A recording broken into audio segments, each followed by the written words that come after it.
কার সাথে সাথে মসজিদে আরবিটারা নামাজ পড়ে বেসতে যাবে, তোমরা কয় বাব্বিটা মসজিদ বানাই দিয়ে 5 পাইও পাবা না।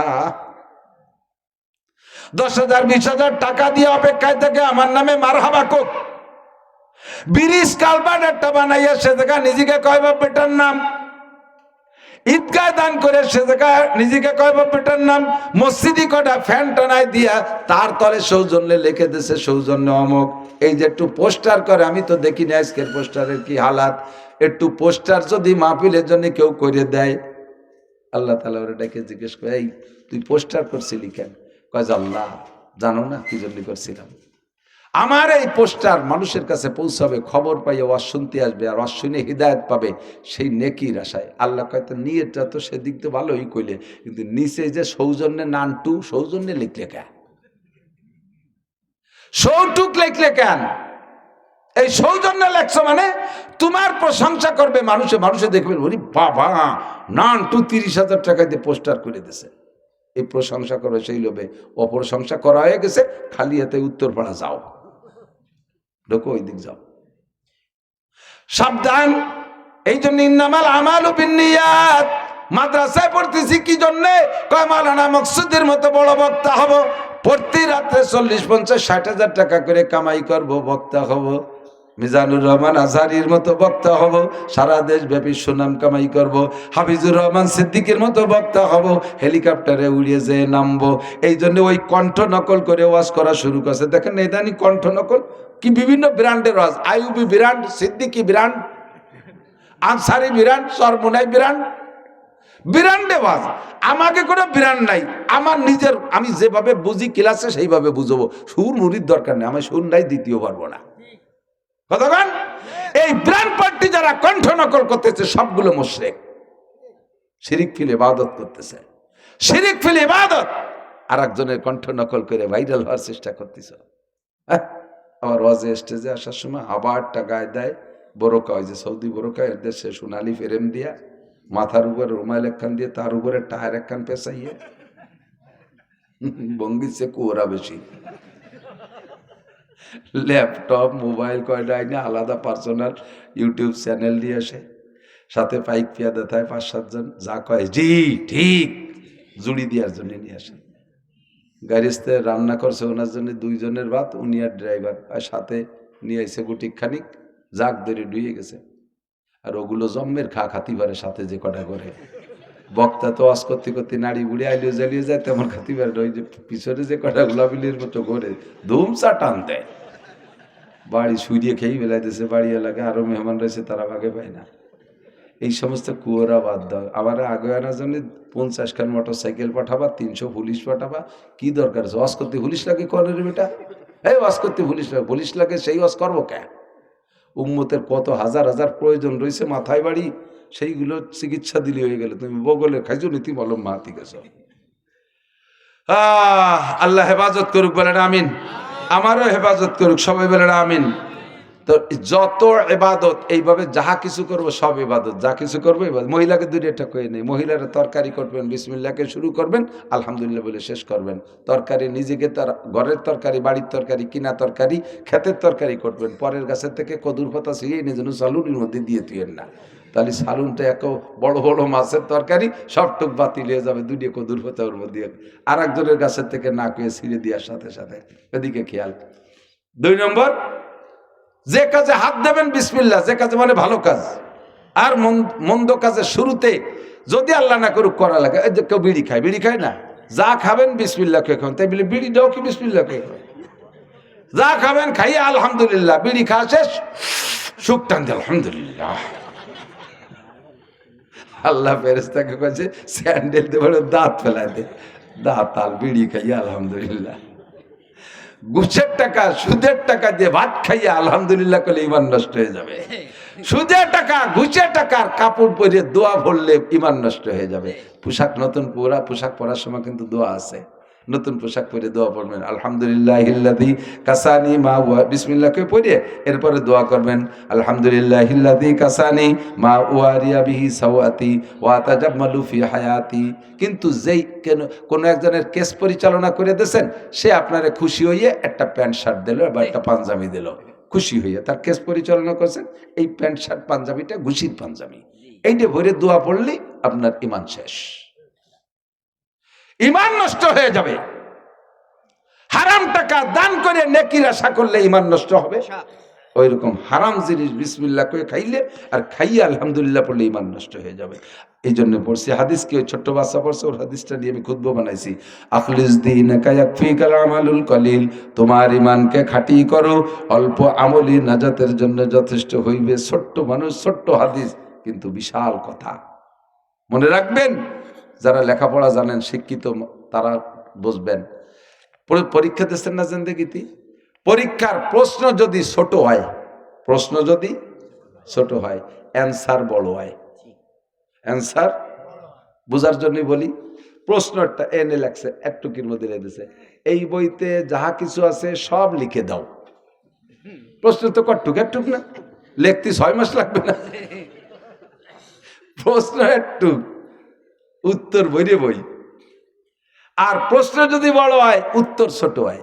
যেমন পুরো বইটা প্রশ্নপত্রে উঠাইতেছে, দিয়ে নিচে লিখে দিতেছে এই ইহা ইহা সত্য না মিথ্যা। সত্য কলি সত্য, মিথ্যা হলি এক কথায় উত্তর হয়ে যাবে। বইরে বই তো ওদের প্রশ্নের মধ্যে চলে এসে। এভাবে মনে রাখবেন, হাদিস যদি ছোট হয়, ওর পেটের মধ্যে জাগা মেলা বড়। হাদিস ছোট, আখলিস দীনাকা ইয়াকফিকাল আমালুল কলিল, তোমার ইমানকে খাঁটি করো, অল্প আমলই নাজাতের জন্য যথেষ্ট হইবে। কেন বললেন ইমান রে খাঁটি করো? মুমিনের মায়ের হলো ইমানের উপরে বড় মায়ের, ইমানের উপরে বড় আসলে পবিত্র করতে যায় আরো নাপাক বানানো হয়ে গেল। কতক্ষণ সাধ্য অনুযায়ী পানি মারবেন আর হাতে ডলা দেবেন, বাড়ি মারবেন না। সিটে কাপড়ই লাগবে, গায়ে লাগবে, শরীরটা নাপাক। এরপরে পানি খরচ করার পরে সবচাইতে তাকওয়া পরহেজগারি হলো বাথরুমের মধ্যে একটা কাপড় রাখবেন, শূন্য কাপড়। ওই কাপড় দিয়ে আপনার শরীরের ভিজে জায়গাটারে সুন্দর করে মুছিয়ে ফেলবেন। এরপরে পরনের কাপড়টা পরবেন, অজু বানায় নামাজে যাবেন। দেখবেন যেদিন আপনি পানি না মুছিয়ে কাপড় পরেছেন আর যেদিন কাপড় গাটা মুছিয়ে কাপড় পরেছেন, 2 দিনের আপনার নামাজের মধ্যে পার্থক্য অনুভব করবেন। গাটা সুন্দর করে মুছে কাপড় পরলে আপনার এটা তাকওয়া, পবিত্রতার ভিতরে অত্যন্ত একাগ্রতা, পবিত্রতা খুব সুন্দর হবে, আপনার মনটা ফ্রেশ হবে। এই জন্য একটা আলাদা কাপড় দিয়ে আপনার গাটা মুছে পরনের কাপড়টা সারবেন। এরপরে ডান বাথরুম থেকে বেরোনোর সময় জুতা খুলবেন আগে বাম পা, খোলার সময় পরার সময় ডান পা আগে, খোলার সময় বাম পা আগে। বাম পা খুলে জুতার উপরে রাখবেন, এরপরে ডান পা খুলে আবার ডান পাটারে বাথরুমের থেকে বেরোনোর সময় আগে বের করবেন। আর একটা সুন্নতের পর আমল হলো, দরজা বন্ধ করে দিয়ে বাইরে এসে দোয়া পড়বেন, গুফরানাকা আলহামদুলিল্লাহ হিল্লাযী আযহাবা আন্নিল আযা ওয়া আফানি। সব ক্ষমা চাই ওই আল্লাহর কাছে। বাথরুমের মধ্যে বসে ত্রুটি বিচ্যুতি আমার হতেই পারে, সর্বক্ষণ তো গুনাহ করেই যাচ্ছি, বাথরুমের মধ্যে হতে পারে আমার মনের অজান্তে, যতই সতর্কতা থাকি কোনো না কোনো ভুল হতে পারে। এজন্য ক্ষমা চাই আল্লাহর কাছে, গুফরানাকা, আল্লাহ তোমার কাছে ক্ষমা চাই। এরপরে প্রশংসা শুকর আদায় করবেন, আলহামদুলিল্লাহিল্লাযী, সব প্রশংসা ওই আল্লাহর, আল্লাযী। সেভাবে বোঝানোর চেষ্টা করি। আর সর্বসময় খেয়াল করি, একটা দিক খেয়াল করেই কথা বলি, সেটা হলো এখানে যারা আছেন তার 90% মানুষ, বরঞ্চ 95% মানুষই মাদ্রাসায় পড়েন নাই, পড়ার বয়সও নাই, সময়ও নাই। কিন্তু সকলকে মুসলমান হয়ে দুনিয়ার থেকে যেতে হবে, এ অর্ডার উপরের থেকে আছে। আর মুসলমান কি শুধু নামটা মুসলমানের নাম রাখলেই মুসলমান হয় না। যদি তাই হতো তাহলে ইসরায়েলের প্রধানমন্ত্রী বেনিয়ামিন, নাম কি, হযরত ইউসুফ আলাইহিস সালামের ছোট ভাই বেনিয়ামিন, ইয়াকুব আলাইহিস সালামের ছেলের নাম বিনিয়ামিন। কেউ কেউ বলেন যে বিনিয়ামিন নবীও ছিলেন। এত ভালো একজন মানুষের নামের সাথে নাম, এত উচ্চাঙ্গের একটা পরিবারের সন্তানের নামের সাথে নাম, নামটাও খুব ভালো নাম, অথচ সে ইহুদি। তাহলে মুসলমানি নাম হলেই মুসলমান হয় না, উপযুক্ত বয়সে গিয়ে একটু মুসলমানি খাতনা নিলেই মুসলমান হয় না? মুসলমানই নেয় না, মুসলমান পুরুষরা তো মুসলমানই নেয়। তো 6, 7, 8, 10 বছর বয়সে আজাম কাবদার দিয়ে মুসলমানি দিয়ে দিলেই মুসলমান হয় না। যদি তাই হতো তাহলে ভারতের বহুত হিন্দু মুসলমান হয়ে গেছে। আমার এক ডাক্তার ছিলেন, ডাক্তার শাহজাহান, উনি বললেন, হুজুর ভারতে গেছি আমি একটু চিকিৎসা নেওয়ার জন্য। ডাক্তাররাও তো বড় ডাক্তারদের অনুসরণ করে। তো ভারতে যেই হাসপাতালেতে চিকিৎসা নিলাম, চিকিৎসা নেয়ার পরে ডাক্তার তো চিকিৎসাও নেবে, সাথে চিকিৎসা শিখেও আসবে। তো উনি বললেন, আমি অপারেশনের রুগী যে এলাকায়, সেই এলাকায় গেলাম দেখতে। তা যে গিয়ে দেখি 1 কাতার 2 কাতারে খাটে বহু মানুষ শোয়া। তো জিজ্ঞেস করলাম, এরা কি রোগে রুগী? তো নার্সরা বললেন যে এরা সবাই খাতনা নেছে, মুসলমানি নেছে, মুসলমানি নেয়া রুগী। তো উনি শুকর আদায় করলেন, আলহামদুলিল্লাহ। আমি তো ভাবছি এলাকায় এত, এই জায়গা মনে হয় মুসলমানই নাই, খালি হিন্দু। এত মুসলমান এই হাসপাতালে এসে মুসলমানই নেছে। তো নার্স বলতেছে, হুজুরের একটাও মুসলমান না, সব হিন্দু। তো মুসলমানই নেছে কে? তো ভারতের ডাক্তাররা গবেষণা করে পাইছে পুরুষঙ্গে ক্যান্সারের কারণ। পুরুষঙ্গের বাড়তি চামড়ার ভিতরে যদি পেশাব আটকে থাকে, ধীরে ধীরে পেশাব তো লবণে খেয়ে এই ক্যান্সারের সৃষ্টি করে। তো এই ক্যান্সার থেকে বাঁচতে হলে মেডিকেল সায়েন্সের ডাক্তাররা পরামর্শ দিয়েছে, এই খাতনা নিলে ওই বাড়তি চামড়াটা কাটা হয়ে যাবে, আর ওর মধ্যে পেশাব আটকে থাকবে না, আর ক্যান্সার হবে না। তো এরা ক্যান্সারের ভয়তে মুসলমান, এরা আল্লাহর ভয়তে মুসলমান না। তো মুসলমানি নিলেই, মুসলমান হইলে এরাও মুসলমান হয়ে যেত। নামটা মুসলমানের হলেই যদি মুসলমান হতো, তাহলে ইসরায়েলের ইহুদি নেতানিয়াহু মুসলমান হতো। মুসলমান কাকে বলে?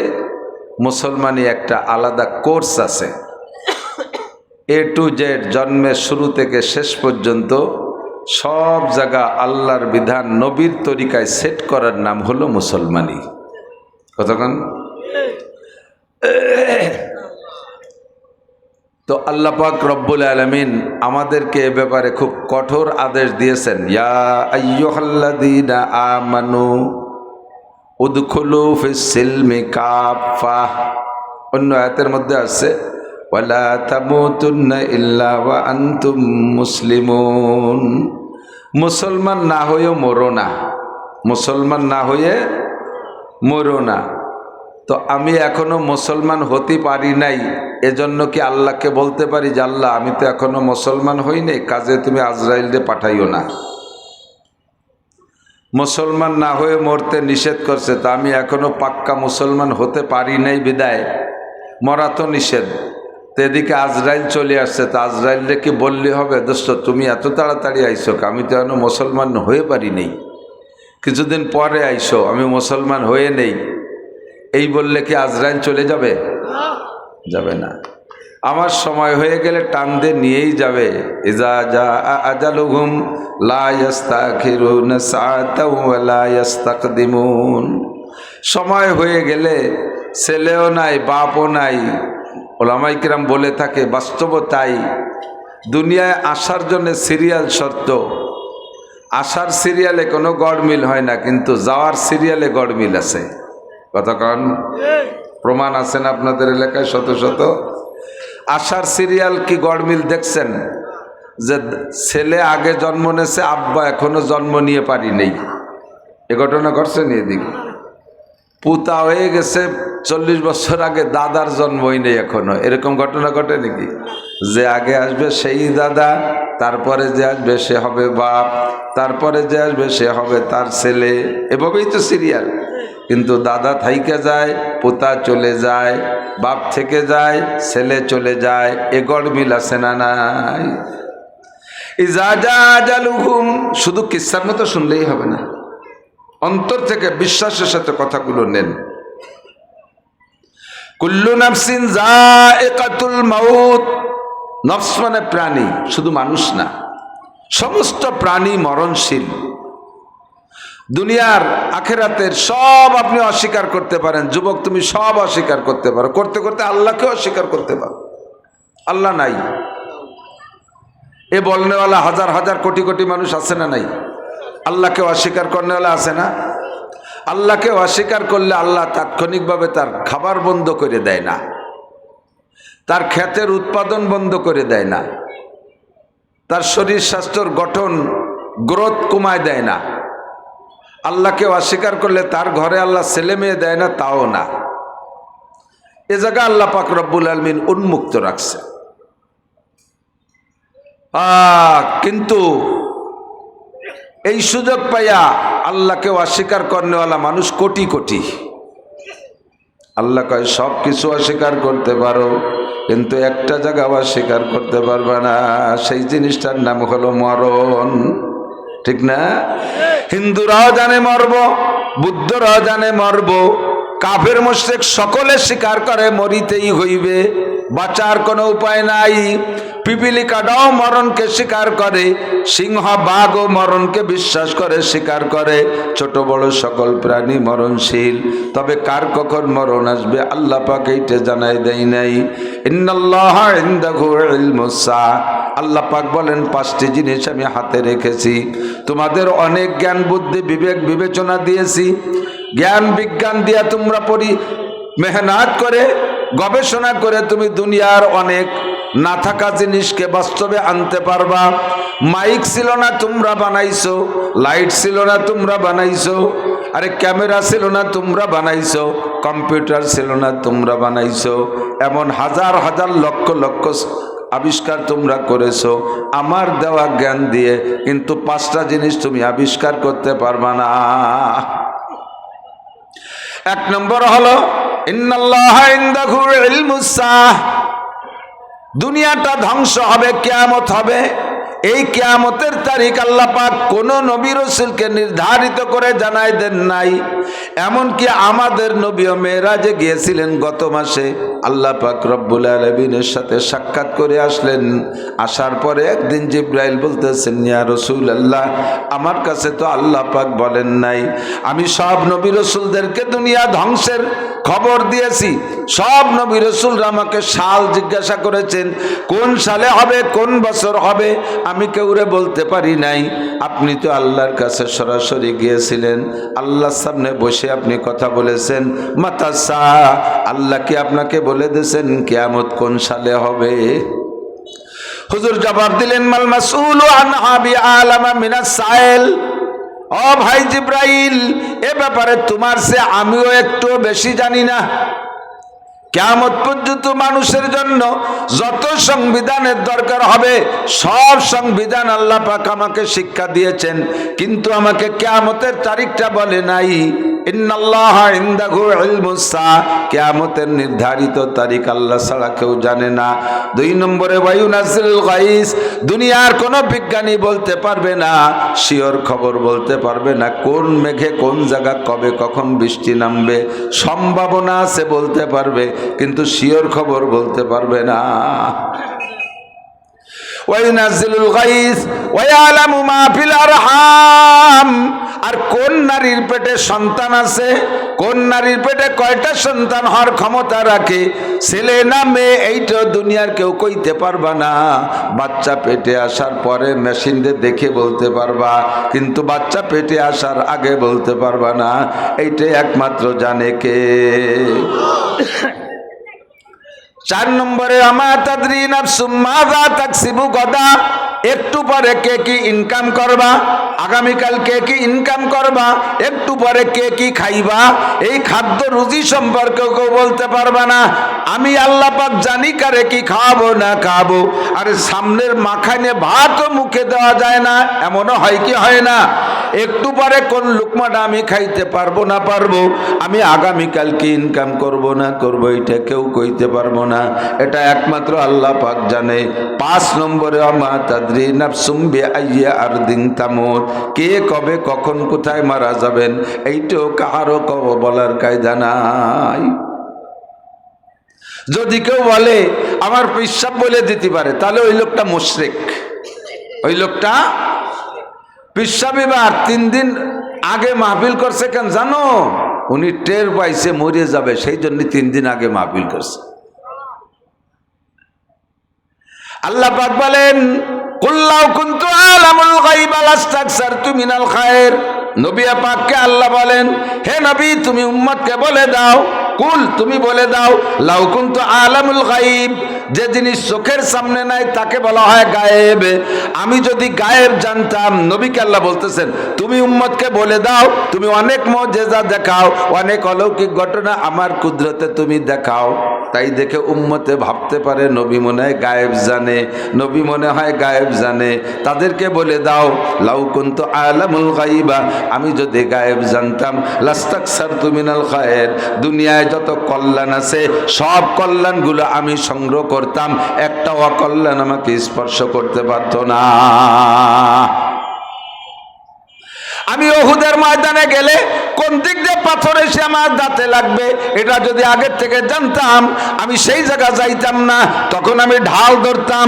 আমি যদি জানতাম এই দিক দিয়ে পাথর এসে আমার মাথায় লাগবে আর হেলমেট ভেঙে মাথার মধ্যে ঢুকে যাবে, তাহলে সেদিক আমি যাইতাম না। সেদিক থেকে আমি বাঁচার জন্য ঢাল তৈরি, ঢাল সেট করে রাখতাম। আমি জানি না যে ওদিক থেকে পাথর আসবে, আমি জানি না যে এরা আমাকে মারবে। নবী পাক যেহেতু গায়েব জানে না, এ জগতে কোন পীর তাহলে কি গায়েব জানতে পারে? 5টা বিষয় আল্লাহ পাকের হাতে। ও যুবক আমার দিক তাকাও, তোমাদের অনুরোধ বেশি করি। বক্তারা সবাই যুবকদের টার্গেট করে ওয়াজ করে, আমিও করি। এর কারণ হলো বুড়ো মানুষগুলো এমনিতেই ভালো হয়ে গেছে, বার্ধক্যজনিত কারণে দুর্বল হয়ে গেছে। শরীরে বল নাই, চোখের পাওয়ার নাই, বাহুতে বল নাই, হাঁটুতে জোর নাই, কোমরে শক্তি নাই, সব দুর্বল হয়ে গেছে। কাজেই এখন মরণের চিন্তা এসে গেছে। ঠ্যাং একখান কবরে, চাকা একটা পাংচার হয়ে গেছে, এখন আর গাড়ি চলে না। কাজেই সব আকাম থেকে তওবা করতে বাধ্য। যতদিন বাহুতে বল ছিল, এই বুড়োরা যতদিন যৌবন ছিল, ততদিন এই সালতানগর কান্দা বলমারির মানুষ রাতের বেলায় হেসাক ধরে কাজে করা পাল্টি, ততদিন উনরাও করেছে, করে নাই তা না। এখন সিংহের মতো শক্তি সাহস সব হয়ে গেছে গত। কোনো মতে আসবে 86 ভাই খ্যাকশিয়ালের মতো, ঠিক না? সিংহের মতো শক্তি সাহস সব হয়ে গেছে গত। কোনো মতে আজ বেঁচে আছি ভাই খ্যাকশিয়ালের মতো, কোনো মতে খ্যাকশিয়ালের মতো জুপনি দিয়ে বসে রয়েছি, সুপনি বাইতে বসে রয়েছি। এখন আর সেই বল নাই। যুবকরা তোমরা যারা সমাজ নষ্ট করো, তোমরাই সমাজ ভালো করবা। তোমরা যদি ভালো হয়ে যাও, সমাজটা ভালো। কথা বলেন ঠিক কি ঠিক না? এই জন্য সব কথা তোমরা কান লাগাই শুনবা। ওয়াজের মধ্যে বাদাম খাবা না। 1 নম্বর ওয়াজ হলো ওয়াজের মধ্যে বাদাম খাওয়া না। ওয়াজের ময়দানে বাদাম খাওয়া চরম বেয়াদবি, আল্লাহ পাকের হুকুমের সাথে বেয়াদবি। আল্লাহ পাক বলেন ওয়াইদা কুরিআল কুরআনু ফাসতামিউ লাহু ওয়া আনসিতু, যখন কোরআনে কারীম তেলাওয়াত করা হয়, তরজমা তাফসীর করা হয়, তুমি ফাসতামিউ অন্তরের কান দিয়ে শোনো, ওয়া আনসিতু আর মুখের কাজ বন্ধ রাখো। অন্তরের কান আর চামড়ার কান একসাথে সেট করো, আর মুখের কাজ বন্ধ রাখো, মুখরে বন্ধ রাখো। কিসের থেকে বন্ধ রাখো? মুখের যত কাজ আছে।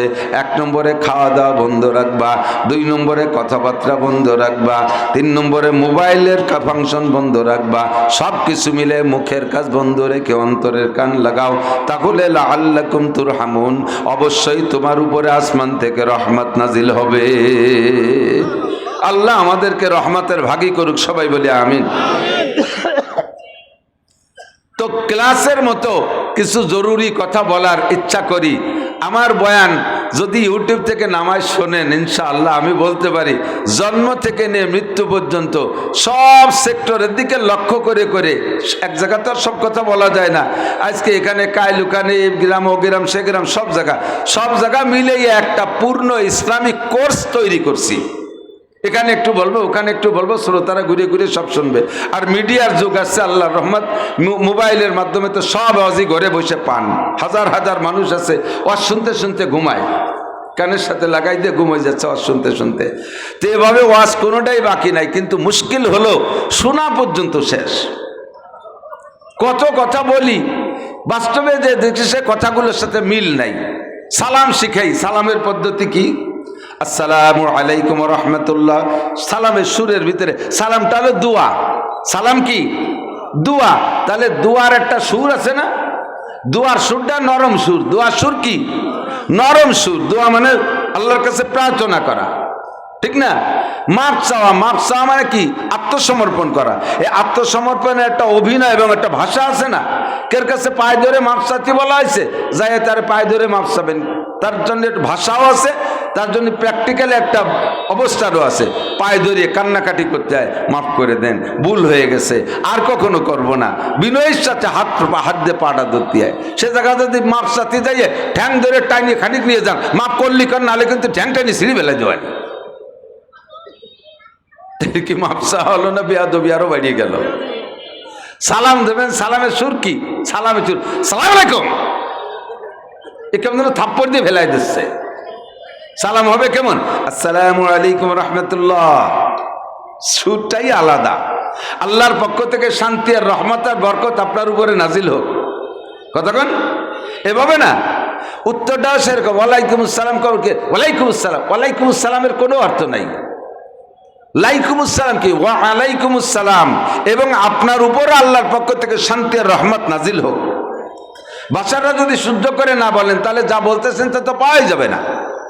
সুন্দর করে আসসালামু আলাইকুম রহমতুল্লাহ, ওয়া আলাইকুমুসসালাম রহমতুল্লাহি ওয়া বারাকাতুহু। মুসাফা করার সময় দুটো হাত। মুসাফাহা আরবিতে বলা হয় বাবে মুফাআলা শব্দ, তার মানে উভয়ের শরীক থাকা। এটা দুই হাত দিয়ে করাই সবচাইতে আদব। বিশেষ করে ছোটরা বড়দের সাথে গেলে, মুসাফা করতে গেলে এক হাত না দুই হাত দিয়ে করবেন। ইংরেজদের হ্যান্ডশেক ওটা এক হাতে হয়, আর মুসলমানের মুসাফা এটা দু হাত দিয়ে হয়। ধরবেন এমন ভাবে একেবারে ভাষাও না, একটু সুন্দর করে ধরবেন। আঙ্গুলের মাথায় না, দুই আঙ্গুল, দুই বৃদ্ধ আঙ্গুলের গোড়া এক জায়গায় মিশে যাবে। সুন্দর করে ধরে হালকা মৃদু চাপ, এমন চাপ দেবেন না যাতে ওই যারে দিয়েছেন তার হাত কড়কড়ায় উঠছে। ধরার পরে হালকা একটু ছোট জাকি, এটাও সুন্নাত। জাকি দিলে হাদিসে আসছে, মুসাফা করে জাকি দিলে আল্লাহ তাআলা তার হাতের থেকে সমস্ত সগীরা গুনাহ ঝেড়ে ফেলাই দেয়। এখন আপনি যেমন আর জাকি দিচ্ছেন যেমন যারে, তার দিকেও খেয়াল রাখতে হবে। 7 ফুটে কায়দা মতো হেভি শক্তিশালী এক মোহাম্মদ আলী কেলে জুয়ান, আমার মতো 21 মৌলবীর হাত ধরে ছোট্ট জাহি দিয়েছে, গোড়াইতে খুলি গেছে। আপনি যে জাকিরা দেবেন এর একটা মাপ থাকতে হবে। কতক্ষণ এ কথাগুলো মনে থাকবে না? যুবকরা আসলেই তোমরা ব্যঙ্গচ্ছলে উলামায়ে কেরামের সাথে সালাম কালাম করো, ও হুজুর আসসালামু আলাইকুম। এটা বেয়াদবি। শান্তি হবে না, রহমত হবে না। অনেক সময় দুঃখে উত্তরও দিতে মনে চায় না। এরপরে আইসা যদি কোলাকুলি করতে চাই, কোলাকুলি একবার, একটু বলি চলে আসছে অজের দিকে, সময় কম। কোলাকুলি এক পাশ, যার যার গলার ডাইন পাশ, যার যার গলার, আপনার গলার ডাইন পাশ মিশেবেন, ও পাশালাও ডাইন পাশে মিশলো। একবার, 3 বার না। কোলাকুলি কয়বার বলেন? কয়বার? 3 বারের ধান্দা করবেন না। কোলাকুলি হবে গলাগলি। কোলাকুলি মানে আরবিতে বলে মুআনাকা, এটাও পাবে মুফাআলা।